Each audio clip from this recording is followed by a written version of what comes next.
اور گھر بیٹھے اور راہ چلتے اور لیٹتے اور اٹھتے وقت ان کا ذکر کیا کرنا، اور تو نشان کے طور پر ان کو اپنے ہاتھ پر باندھنا، اور وہ تیری پیشانی پر ٹیکوں کی مانند ہو، اور تو ان کو اپنے گھر کی چوکھٹوں اور اپنے پھاٹکوں پر لکھنا۔ اور جب خداوند تمہارا خدا تم کو اس ملک میں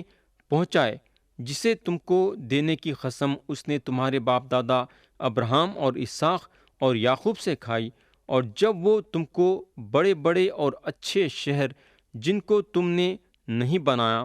اور اچھی اچھی چیزوں سے بھرے ہوئے گھر جن کو تم نے نہیں بھرا، اور کھودے کھدائے ہاؤس جو تم نے نہیں کھودے، اور انگور کے باغ اور زیتون کے درخت جو تم نے نہیں لگائے، تم کو نہایت کرے، اور تم کھاؤ اور سیر ہو، تو تم ہوشیار رہنا تا ایسا نہ ہو کہ تم خداوند کو جو تم کو مصر کے ملک یعنی غلامی کے گھر سے نکال لایا بھول جاؤ۔ تو پیارے بھائی بہن، میں آپ کو بتایا تھا کہ ہم آیت 10 تک پڑھیں گے، لیکن ہم آیت 1 سے آیت 13 تک پڑھے ہیں۔ تو پیارے بھائی بہن، یہاں جو ہے فرمان برداری پہ زور دیا گیا ہے۔ یہ دنیا میں اگر آپ دیکھیں گے تو یہ دنیا میں دو قسم کے لوگ ہیں۔ ایک قسم کے لوگ ہیں جو خدا سے محبت رکھتے ہیں، اور ایک قسم کے لوگ ہیں جو خدا سے چڑھتے ہیں، یعنی کہ خدا کا انکار کرتے ہیں۔ پیارے بھائی اور بہن، آپ ایک آدمی کے رویے کو اس کے نافرمانی کے ذریعے سے اور اس کے فرمان برداری کے ذریعے سے پہچان لے سکتے۔ اب میں آپ کا توجہ استثنا کی کتاب باب 5 اور اس کے آیت 29 پہ لانا چاہوں گا۔ اب ہم یہ آیت پڑھیں گے، لکھا ہوا ہے، کاش ان میں ایسا ہی دل ہوتا کہ وہ میرا خوف مان کر ہمیشہ میرے سب حکموں پر عمل کرتے، تاکہ سدا ان کا اور ان کی اولاد کا بھلا ہوتا۔ اور یسایہ نبی کی کتاب باب 29 اور آیت 13 میں لکھا ہوا ہے، پس خداوند فرماتا ہے، چونکہ یہ لوگ زبان سے میری نزدیکی چاہتے ہیں اور ہونٹوں سے میری تعظیم کرتے ہیں، لیکن ان کے دل مجھ سے دور ہیں، کیونکہ میرا خوف جو ان کو ہوا فقط آدمیوں کی تعلیم سننے سے ہوا۔ پیارے بھائی بہن، آپ لوگوں کو یاد ہوگا کہ سیموئیل نبی سال بادشاہ سے کیا بولے تھے۔ اگر ہم سیموئیل کی پہلی کتاب باب 15 اور اس کی آیت 22 پڑھیں گے تو لکھا ہوا ہے، سیموئیل نے کہا، کیا خداوند سوختنی قربانیوں اور ذبیحوں سے اتنا ہی خوش ہوتا ہے جتنا اس بات سے کہ خداوند کا حکم مانا جائے؟ دیکھ، فرمان برداری قربانی سے اور بات ماننی مینڈوں کی چربی سے بہتر ہے۔ پیارے بھائی بہن، جب یسوع مسیح جو ہیں شمعون پطرس کو اپنے لیے چن لیے اور ان کو خدمت گزاری پہ بھیجنے سے پہلے ان کو ایک سوال کرے، ان کا سوال یہ تھا کہ اے شمعون یوحنا کے بیٹے، کیا تو مجھ سے محبت رکھتا ہے؟ پیارے دوست، ہم جب آسمان میں جائیں گے تو وہاں پہنچنے کے بعد ہم ایک زبردست چیز یہ محسوس کریں گے کہ یسوع مسیح ہم سے محبت کرے اور ہماری خاطر انہوں اپنی جان دیے۔ اور ایک چیز جو ہم آسمان میں جانے کے بعد محسوس کریں گے وہ یہ ہے کہ وہاں ہم ایک دوسروں سے محبت رکھیں گے۔ میرے دوست، آسمان جو ہے ایک زبردست جگہ رہیں گی۔ اب میں آپ لوگوں کا توجہ آیت 5 پہ لانا چاہوں گا۔ یا خدا کا کلام ہم کو یہ بتانا چاہتا ہے کہ ہم اپنے سارے دل اور اپنی ساری جان اور اپنی ساری طاقت سے خداوند اپنے خدا سے محبت رکھنا۔ یسوع مسیح جو ہیں یہ حکم کو سب سے بڑا حکم مانتے ہیں، اور یہ بات کا ثبوت ہم لوگوں کو مرقس کی انجیل باب 12 اور اس کی آیت 28 سے 31 میں ملے گا۔ پیارے بھائی اور بہن، یہ آیت کو مد نظر رکھتے ہوئے آپ یہ آیت کے سامنے اپنے آپ کو کیسا ماپ تول کے دیکھنا چاہیں گے؟ میں یقین کرتا ہوں کہ ہم خدا سے اپنے پورے دل سے اور اپنی پوری جان سے اور اپنی پوری طاقت سے محبت نہیں رکھتے ہیں۔ میں اپنے بارے میں یہ اقرار کرنا چاہوں گا کہ میں تو نہیں رکھتا۔ میری خواہش یہ ہے کہ میں اپنے خداوند سے پورے دل سے محبت رکھنا، مگر اس معاملے میں زیادہ تر ناکامیاب ہو جاتا ہوں۔ میں آپ سے یہ بولنا چاہوں گا کہ میری یہ خواہش ہے کہ میں خدا سے محبت رکھنا۔ ایسی بات نہیں کہ میں خدا سے محبت نہیں رکھتا، میں بالکل خدا سے محبت رکھتا ہوں، مگر اب جو میں خدا سے محبت رکھتا ہوں اس سے بھی زیادہ محبت رکھنا چاہتا ہوں۔ میرے بھائی، ہم سب کی خواہش یہ رہنا کہ ہم خدا سے اپنے پورے دل سے محبت رکھیں۔ خدا جو ہے ہم سب سے یہ امید رکھتا ہے۔ اور ایک چیز ہم یہاں دیکھ سکتے بولے تو وہ یہ ہے کہ بچوں کو تعلیم دینے کے بارے میں ہے۔ خدا چاہتا ہے کہ ہم بچوں کو اس کے بارے میں بتائیں اور اس کے راہوں پہ چلنے کی نیک ہدایت کریں۔ پولس رسول بھی یہ بات ہم کو افسیوں کے خط میں بتاتے ہیں۔ انہوں بولتے ہیں، اے بچے والو، تم اپنے فرزندوں کو غصہ نہ دلاؤ، بلکہ خداوند کی طرف سے تربیت اور نصیحت دے دے کر ان کی پرورش کرو۔ تو خدا جو ہے ماں باپ کو یہ ایک بہت بڑی ذمہ داری دیا ہے کہ ماں باپ بچوں کی خداوند میں بڑھائے اور خدا کے راہوں پہ چلنے کی نیک ہدایت دیے۔ بولنے کا مطلب یہ ہے کہ ماں باپ کا یہ فرض بنتا کہ اپنے بچوں کو خداوند کے راہوں پہ لے کے چلے۔ خدا جو ہے جب اپنے کلام میں بتایا ہے کہ بچوں کی پرورش خدا سے کرنا چاہیے۔ اگر ہم امثال کے کتاب میں دیکھیں گے تو لکھا ہوا ہے، ذرا غور سے سنو، لڑکے کی اس راہ میں تربیت کر جس پر اسے جانا ہے، وہ بوڑھا ہو کر بھی اس سے نہیں مڑے گا۔ اس کا یہ مطلب ہے کہ خدا جو ہے آپ کے بچے کے لیے ایک راستہ نکالا ہے، مگر آپ کا فرض ہے کہ آپ اس معاملے میں خدا کا ساتھ دینا ضروری ہے۔ اب ہم آیت 14 سے 25 پڑھیں گے، جو کہ یہ باپ کے آخری آیتیں ہیں۔ لکھا ہوا ہے، تم اور معبودوں کی، یعنی ان قوموں کے معبودوں کی جو تمہارے آس پاس رہتی ہیں، پیروی نہ کرنا، کیونکہ خداوند تمہارا خدا جو تمہارے درمیان ہے غیور خدا ہے۔ سو ایسا نہ ہو کہ خداوند تمہارے خدا کا غضب تم پر بھڑکے اور وہ تم کو روئے زمین پر سے فنا کر دے۔ تم خداوند اپنے خدا کو مت آزمانا، جیسا تم نے اسے مسا میں آزمایا تھا۔ تم جان فشانی سے خداوند اپنے خدا کے حکموں اور شہادتوں اور آئین کو جو اس نے تم کو فرمائے ہیں ماننا، اور تم وہی کرنا جو خداوند کی نظر میں درست اور اچھا ہے، تاکہ تمہارا بھلا ہو۔ اور جس اچھے ملک کی بابت خداوند نے تمہارے باپ دادا سے قسم کھائی،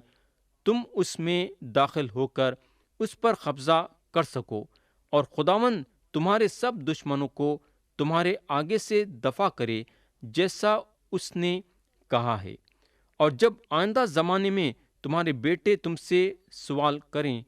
کہ جن شہادتوں اور آئین اور فرمان کے ماننے کا حکم خداوند ہمارے خدا نے تم کو دیا ہے، ان کا مطلب کیا ہے، تو تم اپنے بیٹوں کو یہ جواب دینا کہ جب ہم مصر میں فرعون کے غلام تھے تو خداوند اپنے زوراور ہاتھ سے ہم کو مصر سے نکال لایا، اور خداوند نے بڑے بڑے اور ہولناک عجائب اور نشان ہمارے سامنے اہل مصر اور فرعون اور اس کے سب گھرانے پر کر کے دکھائے، اور ہم کو وہاں سے نکال لایا، تاکہ ہم کو اس ملک میں جسے ہم کو دینے کی قسم اس نے ہمارے باپ دادا سے کھائی پہنچائے۔ سو خداوند نے ہم کو ان سب احکام پر عمل کرنے اور ہمیشہ اپنی بھلائی کے لیے خداوند اپنے خدا کا خوف ماننے کا حکم دیا ہے، تاکہ وہ ہم کو زندہ رکھے، جیسا آج کے دن ظاہر ہے۔ اور اگر ہم احتیاط رکھیں کہ خداوند اپنے خدا کے حضور ان سب حکموں کو مانے جیسا اس نے ہم سے کہا ہے، تو اسی میں ہماری صداقت ہوگی۔ پیارے بھائی اور بہن، میں آپ کا توجہ خاص طور سے آیت 23 پہ لانا چاہوں گا۔ یہاں موسیٰ اسرائیلیوں کو یہ بتا رہے ہیں کہ مصر سے نکال کے لانے والا خدا ہے۔ ہم اپنی طاقت سے مصر کے باہر نہیں آ سکے، مگر جب خدا کام کرا ہم مصر کے باہر آئے۔ یا موسیٰ جو ہیں اسرائیلیوں کو جو ہیں وجہ بھی بتاتے ہیں کہ خدا کئی کو ان لوگوں کو مصر کے باہر لایا۔ وجہ یہ تھی کہ خدا ان لوگوں کو وعدے کے زمین پہ لانا چاہتا تھا، وہ زمین پہ جو زمین دینے کی قسم خدا ان کے باپ دادا سے کھایا تھا۔ پیارے بھائی بہن، ہم بھی ایک وقت تھا کہ گناہ کے اور شیطان کے بندش میں تھے، مگر خدا یسوع مسیح کے ذریعے سے ہم کو گناہ سے اور شیطان کے بندش سے چھڑا کے اس کے روشنی میں لایا۔ ہم کو کیا دینے کے لیے؟ جنت دینے کے لیے۔ ہم کو جو ہے یہ بات یاد رکھنا ضروری ہے کہ ہماری وعدے کی زمین جو ہے دنیا نہیں ہے بلکہ آسمان ہے۔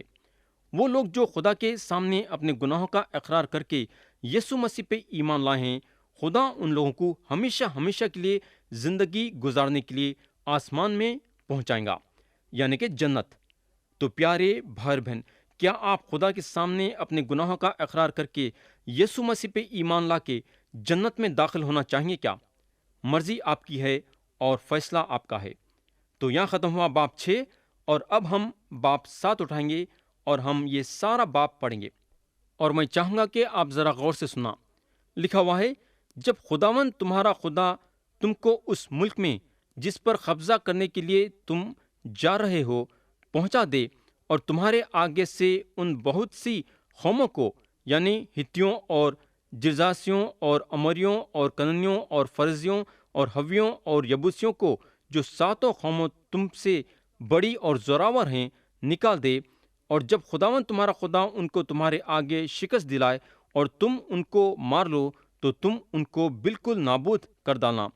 تم ان سے کوئی عہد نہ باندھنا اور نہ ان پر رحم کرنا۔ تم ان سے بیاہ شادی بھی نہ کرنا، نہ ان کے بیٹوں کو اپنی بیٹیاں دینا اور نہ اپنے بیٹوں کے لیے ان کی بیٹیاں لینا، کیونکہ وہ تمہارے بیٹوں کو میری پیروی سے برگشتہ کر دیں گے، تاکہ وہ اور معبودوں کی عبادت کریں۔ یوں خداوند کا غضب تم پر بھڑکے گا اور وہ تم کو جلد ہلاک کر دے گا، بلکہ تم ان سے یہ سلوک کرنا کہ ان کے مذبحوں کو ڈھا دینا، ان کے ستونوں کو ٹکڑے ٹکڑے کر دینا، اور ان کی یسیرتوں کو کاٹ ڈالنا، اور ان کی تراشی ہوئی مورتیں آگ میں جلا دینا، کیونکہ تم خداوند اپنے خدا کے لیے ایک مقدس قوم ہو۔ خداوند تمہارے خدا نے تم کو روئے زمین کی اور سب قوموں میں سے چن لیا ہے، تاکہ اس کی خاص امت ٹھہراؤ۔ خداوند نے جو تم سے محبت کی اور تم کو چن لیا، تو اس کا سبب یہ نہ تھا کہ تم شمار میں اور قوموں سے زیادہ تھے، کیونکہ تم سب قوموں سے شمار میں کم تھے، بلکہ چونکہ خداوند کو تم سے محبت ہے، اور وہ اس قسم کو جو اس نے تمہارے باپ دادا سے کھائی پورا کرنا چاہتا تھا، اس لیے خداوند تم کو اپنے زوراور ہاتھ سے نکال لایا اور غلامی کے گھر یعنی مصر کے بادشاہ فرعون کے ہاتھ سے تم کو مخلصی بخشی۔ سو جان لو کہ خداوند تمہارا خدا وہی خدا ہے، وہ وفادار خدا ہے، اور جو اس سے محبت رکھتے اور اس کے حکموں کو مانتے ہیں، ان کے ساتھ 1000 پشت تک وہ اپنے عہد کو قائم رکھتا اور ان پر رحم کرتا ہے، اور جو اس سے عداوت رکھتے ہیں ان کو ان کے دیکھتے ہی دیکھتے بدلہ دے کر ہلاک کر ڈالتا ہے۔ وہ اس کے بارے میں جو اس سے عداوت رکھتا ہے دیر نہ کرے گا، بلکہ اسی کے دیکھتے دیکھتے اسے بدلہ دے گا۔ اس لیے جو فرمان اور عین اور احکام میں آج کے دن تم کو بتاتا ہوں، تم ان کو ماننا اور ان پر عمل کرنا، اور تمہارے ان حکموں کو سننے اور ماننے اور ان پر عمل کرنے کے سبب سے خداوند تمہارا خدا بھی تمہارے ساتھ اس عہد اور رحمت کو قائم رکھے گا جس کی قسم اس نے تمہارے باپ دادا سے کھائی، اور تم سے محبت رکھے گا اور تم کو برکت دے گا اور بڑھائے گا، اور اس ملک میں جسے تم کو دینے کی قسم اس نے تمہارے باپ دادا سے کھائی، وہ تمہاری اولاد پر اور تمہاری زمین کی پیداوار یعنی تمہارے غلے اور مے اور تیل پر اور تمہارے گائے بیل کے اور بھیڑ بکریوں کے بچوں پر برکت نازل کرے گا۔ تم کو سب قوموں سے زیادہ برکت دی جائے گی، اور تم میں یا تمہارے چوپاوں میں نہ تو کوئی حقیم ہوگا نہ بانجھ، اور خداوند ہر قسم کی بیماری تم سے دور کرے گا، اور مصر کے ان برے روگوں کو جن سے تم واقف ہو تم کو لگنے نہ دے گا، بلکہ ان پر جو تم سے عداوت رکھتے ہیں نازل کرے گا، اور تم ان سب قوموں کو جن کو خداوند تمہارا خدا تمہارے قابو میں کر دے گا نابود کر ڈالنا۔ تم ان پر ترس نہ کھانا اور نہ ان کے دیوتاؤں کی عبادت کرنا، ورنہ یہ تمہارے لیے ایک جال ہوگا۔ اور اگر تمہارا دل بھی یہ کہے کہ یہ قومیں تو ہم سے زیادہ ہیں، ہم ان کو کیوں کر نکالیں، تو بھی تم ان سے نہ ڈرنا، بلکہ جو کچھ خداوند تمہارے خدا نے فرعون اور سارے مصر سے کیا اسے خوب یاد رکھنا، یعنی ان بڑے بڑے تجربوں کو جن کو تمہاری آنکھوں نے دیکھا، اور ان نشانوں اور معجزوں اور زوراور ہاتھ اور بلند بازو کو جن سے خداوند تمہارا خدا تم کو نکال لایا، کیونکہ خداوند تمہارا خدا ایسا ہی ان سب قوموں سے کرے گا جن سے تم ڈرتے ہو، بلکہ خداوند تمہارا خدا ان میں زمبوروں کو بھیج دے گا، یہاں تک کہ جو ان میں سے باقی بچ کر چھپ جائیں گے وہ بھی تمہارے آگے سے ہلاک ہو جائیں گے۔ سو تم ان سے دہشت نہ کھانا، کیونکہ خداوند تمہارا خدا تمہارے بیچ میں ہے، اور وہ خدائے عظیم اور مہیب ہے، اور خداوند تمہارا خدا ان قوموں کو تمہارے آگے سے تھوڑا تھوڑا کر کے دفاع کرے گا۔ تم ایک ہی دم ان کو ہلاک نہ کرنا، ایسا نہ ہو کہ جنگلی درندے بڑھ کر تم پر حملہ کرنے لگیں، بلکہ خداوند تمہارا خدا ان کو تمہارے حوالے کرے گا، اور ان کو ایسی شکست فاش دے گا کہ وہ نابود ہو جائیں گے، اور وہ ان کے بادشاہوں کو تمہارے قابو میں کر دے گا، اور تم ان کا نام صفائے روزگار سے مٹا ڈالو گے، اور کوئی مرد تمہارا سامنا نہ کر سکے گا، یہاں تک کہ تم ان کو نابود کر دو گے۔ تم ان کے دیوتاؤں کی تراشی ہوئی مورتوں کو آگ سے جلا دینا، اور جو چاندی یا سونا ان پر ہو اس کا لالچ نہ کرنا، اور نہ اس سے لینا، تا نہ ہو کہ تم اس کے پھندے میں پھنس جاؤ، کیونکہ ایسی بات خداوند تمہارے خدا کے آگے مکروہ ہے۔ سو تم ایسی مکروہ چیز اپنے گھر میں لا کر اس کی طرح نیست کر دیے جانے کے لائق نہ بن جانا، بلکہ تم اس سے ازحد گھن کھانا اور اس سے بالکل نفرت رکھنا، کیونکہ وہ معلوم چیز ہے۔ پیارے بھائی بہن، میں آپ کا توجہ خاص طور سے آیت 23 پہ لانا چاہوں گا، جہاں لکھا ہوا ہے، بلکہ خداوند تمہارا خدا ان کو تمہارے حوالے کرے گا، اور ان کو ایسی شکست فاش دے گا کہ وہ نابود ہو جائیں گے۔ پیارے بھائی بہن، یہ سارے قومیں زمین کے باہر نکال دیے گئے تھے اور پوری طریقے سے برباد کیے گئے تھے، کیونکہ یہ لوگاں خدا کے نظروں میں سر سے لے کے پاؤں تک بدکاری کرے۔ اب آپ یہ نہ قبول کہ خدا ان کے ساتھ صبر نہیں کرا۔ ہم کو معلوم ہونا چاہیے کہ خدا پیدائش کی کتاب باب 15 میں حضرت ابراہیم کو بول چکا تھا کہ ان کی نسل 4 پشت تک زمین پہ واپس نہیں آئیں گی، کیونکہ اموریوں کی بدکاری ابھی پوری نہیں ہوئی ہے۔ ہم کو معلوم ہونا چاہیے کہ خدا ان لوگوں کو 430 برس دیا تاکہ وہ گناہ سے پلٹے اور خدا کے طرف رجوع ہوئے۔ ہم کو معلوم ہونا چاہیے کہ خدا ان لوگوں کو 430 برس کا وقت دیا ان کے گناہ سے پلٹنے کے لیے، مگر ہم کو معلوم ہونا چاہیے کہ یہ لوگاں جو ہے اپنے گناہ سے نہیں پلٹے، مگر ایک وقت آیا کہ خدا ان لوگوں کو ان کے گناہ کی سزا دیا۔ تو پیارے بھائی اور بہن، خدا وہ خدا ہے جو صبر کرنے والا ہے اور ہم سے محبت بھی کرتا۔ انہیں ہم سے اتنی محبت کرتا ہے کہ انہیں ہم کو کافی وقت دیتا ہے ہمارے گناہ سے پلٹ کے اس کے طرف رجوع ہونے کے لیے۔ خدا ہم سب کو آج کے کلام کے ذریعے سے برکت دے، یسوع مسیح کے نام سے آمین۔